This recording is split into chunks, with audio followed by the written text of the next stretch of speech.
大家好，今日係11月29號，今日標題係水星逆行嘅中間點，發揮咗轉向作用，恒指咧大反彈。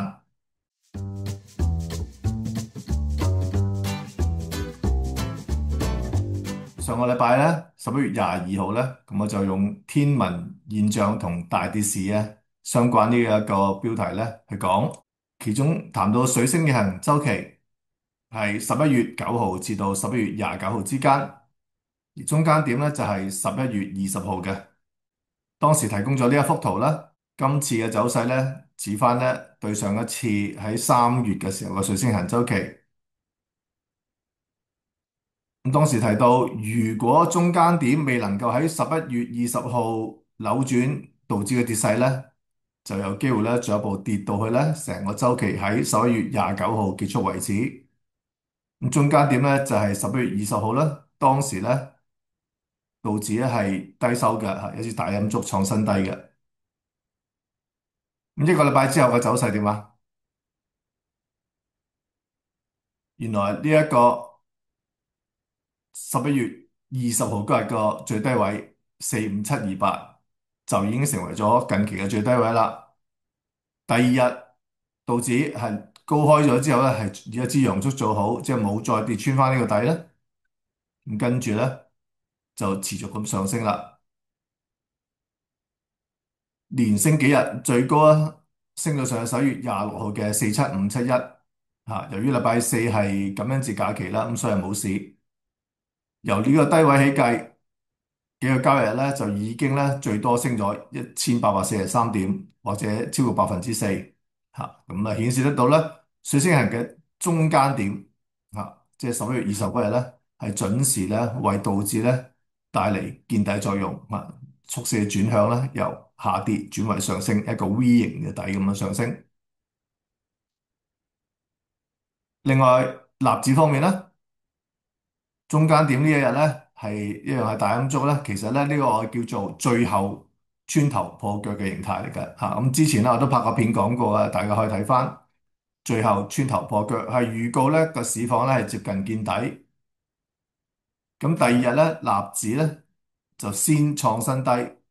即係11月21號先低見21898，最後咧收翻一支十字星嘅陽燭嘅十字星，而且咧，連續2日咧都係守喺100天平均線樓上收市，而且呢出現一個轉向形態咧，呢個最後穿頭破腳，再加個十字星，其實加埋咧都係一個身懷六甲添。去到呢日出現一支陽燭，咁就確認咧呢一個陰陽燭嘅見底信號啦。跟住就連彈幾日啦，由低位起計已經反彈咗超過1300點啦，或者3.3%。咁中水星人中間點咧喺呢度咧就係延遲一個交易日咧係產生轉向作用，導致咧就準時喺中間點嗰日。值得一提咧就係上邊呢一幅圖咧就係納指黑色呢度啦，藍紅色呢個咧其實就係 NVIDIA 啦，NVDA 嘅走勢。有咩特別咧？呢度咧其實就係想講 NVIDIA 同納指11月21號個底對應嘅就係呢個底咧，但係咧 NVIDIA 咧係其後咧係曾經短暫跌穿過11月21號嗰個底嘅，但好快咧同日係以一個錘頭回穩翻，一個有破底，一個冇破底，然後回穩咧，咁咧就係我哋叫做跨市場底背馳嘅信號啦。咁呢個情況都係啦。一個冇破底，一個係有破底，咁呢個就係跨市場底背馳咧，跟住兩個咧一齊做好啦，創新高。咁呢個情況都係啦，NVIDIA 有破底，但係呢個係冇破同一個底嘅吓，咁就又係一個跨市場嘅底背馳，咁之後就做好啦。咁所以咧，以往咧都出現過嘅，不過有啲係見底嘅信號啦，有啲係見底嘅信號，所以呢啲跨市場頂背馳、底背馳咧，都係我哋值得留意嘅。除咗美股之外，喺港股方面係點啊？呢一日11月20號就係中間點啦，恒指仲未見到底，去到11月21號即係翌日咧就大幅下跌啦，最低見過25178，但係翌日恒指係冇進一步下跌，反而咧係一支大陽燭高收，大幅裂口高開之後再高收，然後咧連續幾日咧係升咗上去，最高曾經見過26136，咁由低位咧係反彈咗咧接近1000點或者3.8%，而右邊呢邊嘅夥計指數咧，中間點嗰日都係跌咧，去到翌日即係11月21號咧先至喺56361見底，然後咧都係裂口高開一支陽燭。